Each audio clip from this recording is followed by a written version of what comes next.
Okay, dear students, now let's start with exercise 1. In exercise 1, what we have to done? Let's see. Encircle the pronouns and write its type in the space provided. आपको इसमें क्या करना है कि जो इन sentences में pronounce लिखे हैं उनको आपने सर्कल करना है और उसके बाद आपको बताना है कि वो किस टाइप का प्रोनाउन है. I hope all of you have understood with the types of pronoun. Okay, let's start with the first sentence. In first sentence, bring me the book that is on the table. I am repeating the sentence.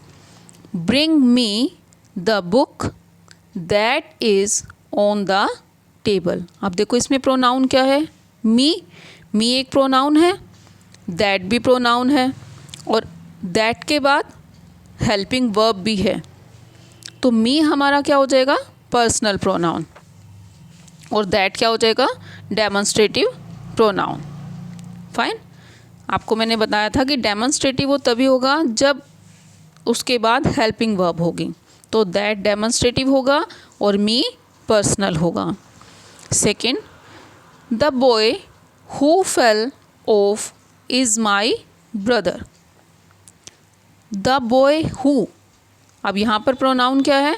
Who co circle करेंगे और इसकी type क्या लिखेंगे? Relative pronoun.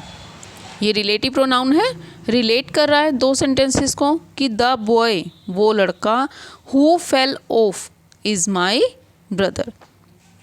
इसको किससे relate किया उसने? Boy को. Fell off is my brother, कि जो गिर गया है वो मेरा भाई है. तो हु को सर्कल करें और टाइप लिखेंगे relative. Third sentence, she sings melodious songs. अब इसमें प्रोनाउन क्या है? शी को सर्कल करेंगे और टाइप क्या लिखेंगे? पर्सनल.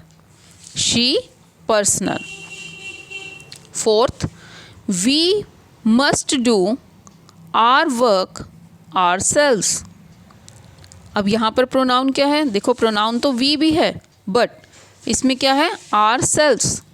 अब मैंने आपको बताया था कि जब सेल्फ से रिलेटेड कोई वर्ड आप देखेंगे सेंटेंसेस में तो या तो एम्फेटिक होगा या रिफ्लेक्सिव होगा.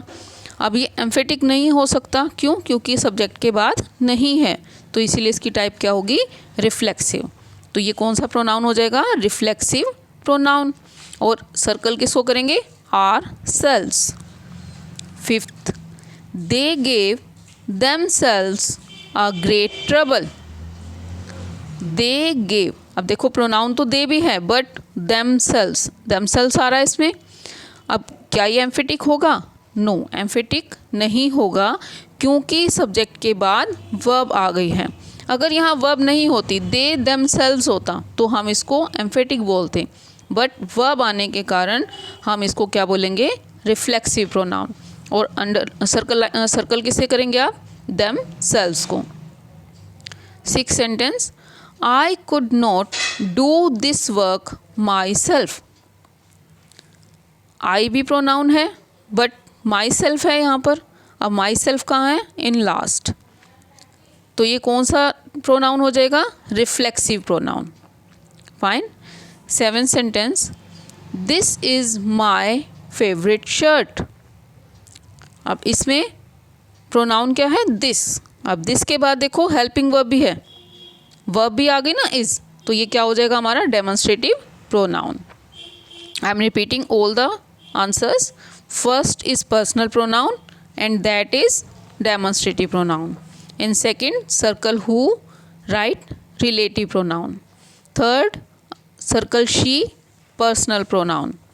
Fourth, circle ourselves, reflexive pronoun. Fifth, themselves, reflexive pronoun. Sixth, myself, reflexive pronoun.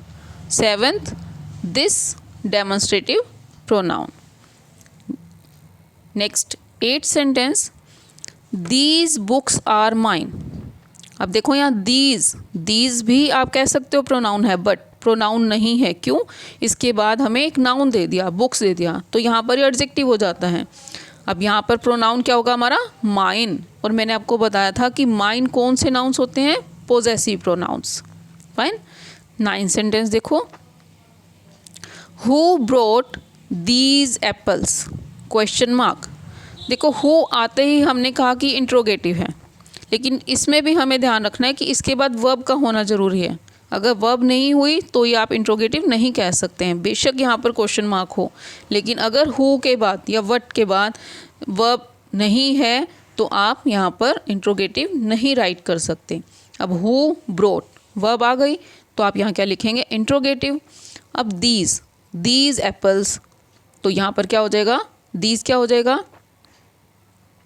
Demonstrative. Next 10th. If the thief is caught, he will be punished.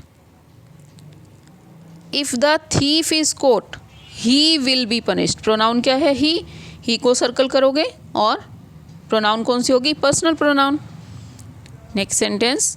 You are attentive and active towards your work. अब यहाँ you और your ये दोनों ही pronoun हैं. You कौन सा pronoun होगा? Personal pronoun. और यूअर क्या हो जाएगा हमारा? Possessive pronoun. फाइन. तो आप सर्कल करेंगे यू को और यूअर को और लिखेंगे personal and possessive pronoun. Next. I met a friend of mine. अब इसमें माइन आ गया, पोजेसिव प्रोनाउन है, बट आई जो है वो आप क्या लिखेंगे? Personal pronoun. Next. She is an old school mate of mine. अब इसमें भी दो प्रोनाउन हैं. First she, second mine. She कौन सा प्रोनाउन होगा? पर्सनल. और माइन कौन सा हो जाएगा? Possessive pronoun. 14th. Which way shall we go now? Question mark. अब देखो क्वेश्चन मार्क देखते ही आप इसको इंट्रोगेटिव बोलेंगे, बट विच के बाद क्या हमारे पास वर्ब है? वे, रास्ता, कोई वर्ब तो नहीं है ना. और एक चीज़ और हम देखेंगे, जब भी किसी क्वेश्चन मार्क में क्वेश्चन का आंसर नाउन में आ रहा है तभी आप उसको इंट्रोगेटिव बोलेंगे. अब विच वे, कौन सा रास्ता, वो या तो ये बोलेगा कि दिस वे और दैट वे, तो ये नाउन तो नहीं है. और विच के बाद हमारा वर्ब भी नहीं है, तो यहाँ पर हम सर्कल करेंगे वी को और ये हमारा क्या हो जाएगा? Personal pronoun. 15th. What have you found? Question mark. अब देखो व्हाट, क्वेश्चन मार्क, इंट्रोगेटिव आपने सोचा, लेकिन आपने ये देखना है कि क्या व्हाट के बाद वर्ब या हेल्पिंग वर्ब है? यस, हैव दिया हुआ है, तो आप लिखेंगे व्हाट को सर्कल करेंगे और लिखेंगे इंट्रोगेटिव. और इसमें यू भी है तो इसको क्या लिखेंगे? Personal pronoun. I am repeating. In 8th circle mine, possessive. 9th who और these, interrogative and demonstrative. 10th he, personal. 11th you and your, personal and possessive pronoun. 12th I, mine, personal and possessive pronoun. 13th she और mine, इसको circle करेंगे personal and possessive pronoun. 14th we को circle करेंगे personal pronoun. 15th what and you को circle करेंगे interrogative and personal pronoun.